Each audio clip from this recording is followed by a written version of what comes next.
Hi, I'm Mike Embry. I'm with the Kentucky Book Fair, and welcome to our fourth program previewing the 30th Annual Kentucky Book Fair. Now, if you haven't marked your calendars, and I hope you have by now, it's going to be November the 12th from 9 a.m. until 4:30 p.m. at the Frankfort Convention Center. All the information you need to know about the Kentucky Book Fair can be found on our website at www.kybookfair.org. And we're going to have more than 180, really nearly 200 authors participating in this year's event. And today we have three of those authors with us. We have Karen Cox, Normandi Ellis, and Leanne Hager. And I'd like to welcome you ladies to the program today. Thank you. Our first, Karen, you're from Lawrenceburg. Yes, I live in Lawrenceburg now. And, Have for the last 20 years. 20 years. And I understand your book is? The title of my book is 1932, and it was published last fall by Merryton Press, which is a small independent publisher. And basically it's the story of a young woman who moves from Chicago to rural Kentucky during the Great Depression and what happens to her there. It's a variation on Jane Austen's Pride and Prejudice. But you don't have to have read that book in order to understand this one. Well, Pride and Prejudice is probably one of the most popular novels of all time. Is that one of your favorites as well? It is probably my favorite. Is this your first book?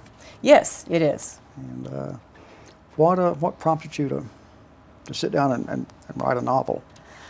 Well, I've been writing, all my life, really. I wrote my first book when I was 9. It was a picture book about an elephant and surviving a flood.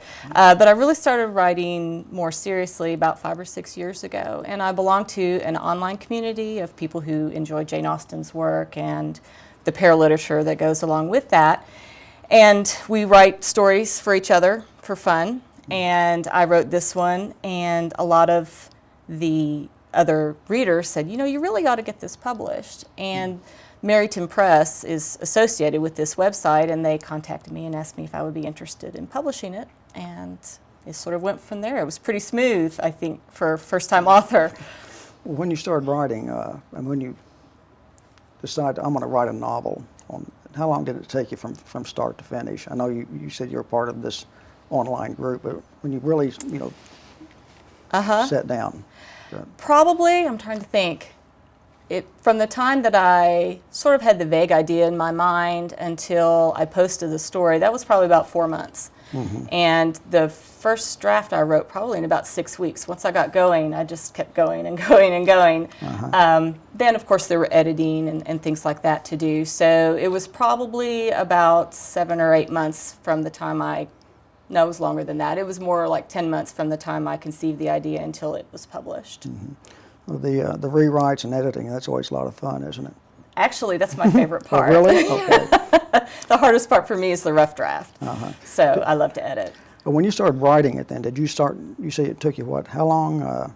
From start? On your first draft? The first draft probably about 6 weeks, and with the initial edits I did probably about 4 months. Okay, and you, I assume you were writing daily then?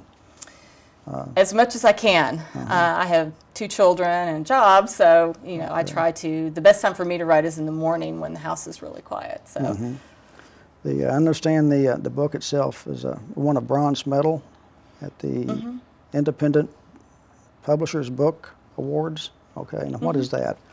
The Independent Publishers Book Awards is something put on by Jenkins Book Group, and my publisher sent 2 of the titles from Merryton Press, and we were completely surprised, pleasantly so, when both of them won medals. The other one won a silver medal in military historical fiction, then mine won a bronze medal in the romance category.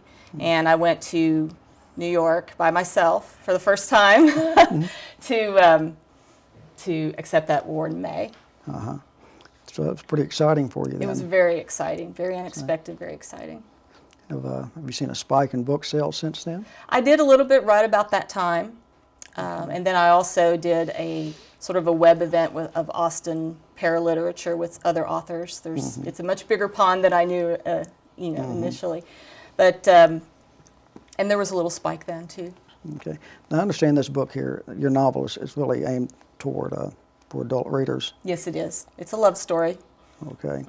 But I guess mingled in with the depression and everything else, it's probably transcends romance as well too, doesn't it?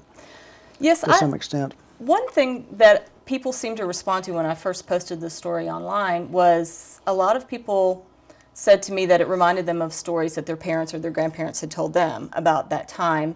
And I think that, in the current economic times when things are kind of hard, I think that a lot of people relate to the difficulties that the characters are having at the time too. Okay, and you mentioned that you have a full-time job as well. And Almost full-time, yes. I'm a speech-language pathologist. I work with children. Okay, and is that in a school, Anderson Actually, County? I do work in a public school, and I also do some private practice as well. Okay. Listen, are you looking forward to the book fair? I am very excited about the book fair. This is my first one. Okay, and we're looking forward to seeing you there and wish you all the success in the world. Thank you. We also have Normandi Ellis, Normandi, you've been to a few book fairs, haven't you? I've been to a few book fairs. I was cleaning out my desk drawer and closet today, and I found several ribbons from, previous book fairs and thought, oh, nostalgically, these are fun. Can't throw those away. It's pretty exciting. And you're going to be there with is this your 8th book? It is my 8th book. And it's called Going West. Going West, from yes. Wynn Publications. Yes. And what's this is a short story collection. It's a short story collection, and it kind of started out as journal pieces that were based in kind of, I guess, trying to work through a few things that were family issues as my parents were aging. And so I would write these journal pieces, and I have a journal writing group that I sometimes write with. And as I was reading them, it became obvious that the only way to deal with stressful situations was for me to be funny. So I found that I probably had a few short stories in there that I wanted to write. And I like things that are more bittersweet. They're sort of poignant, but they have funny moments. And so many of the stories are about an aging father and mother, and the father has got dementia. And the mother's trying to deal with the stress, and so what do the kids do? And it's kind of that, family dynamic where you're trying to figure all that out. And a lot of family history and, remembering playing Monopoly on the porch and throwing the game pieces at each other and, that kind of familiar. And it's set in Frankfurt, so some of the places people will recognize from that. Well, reading it, it almost comes across as a novel with different, chapters. I mean, they're almost connected, aren't they? They are interconnected. And I was playing with the spacing, the time, and trying to get them in a certain order so it wouldn't confuse the reader. It started out, as I said, as just journal writing. And then the thought occurred to me that I would do a book on dealing with dementia that was a more serious book in a nonfiction category. And that was called, one of the short stories, Temporarily Away, was going to be the title of that entire piece. But I really felt that there were pieces of that were a little too close to still living family members. And so I felt that it was probably the best thing to do to step back from that and really go into fictional mode. I enjoy writing unreliable first-person narrators, so, and that really was what I did with those pieces. How difficult was that, though? I mean, it's based on, some real-life experiences. And it was a little of a stretch, a little bit of a stretch.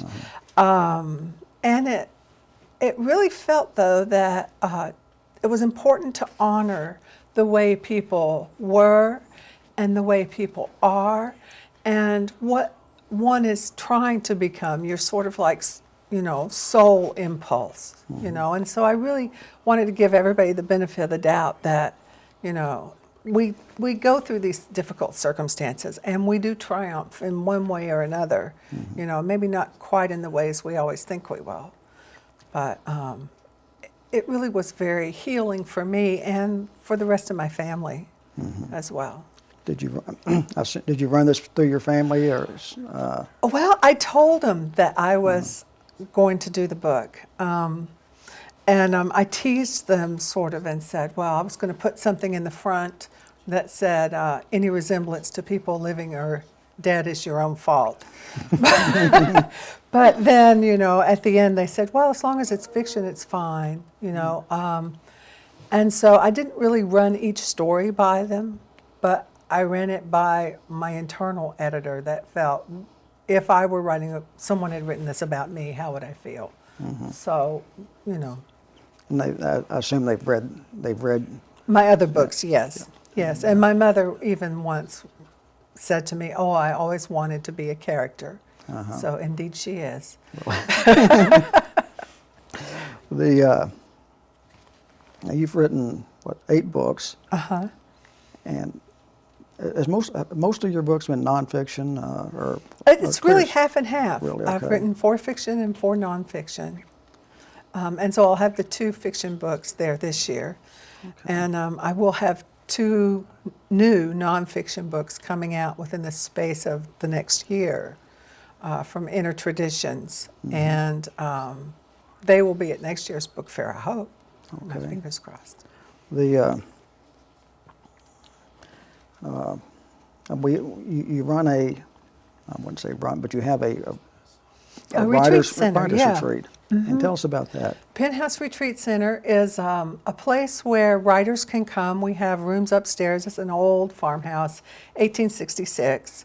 And everybody has a private room, and they share a bath. There's communal conference space if people want to get together and conference.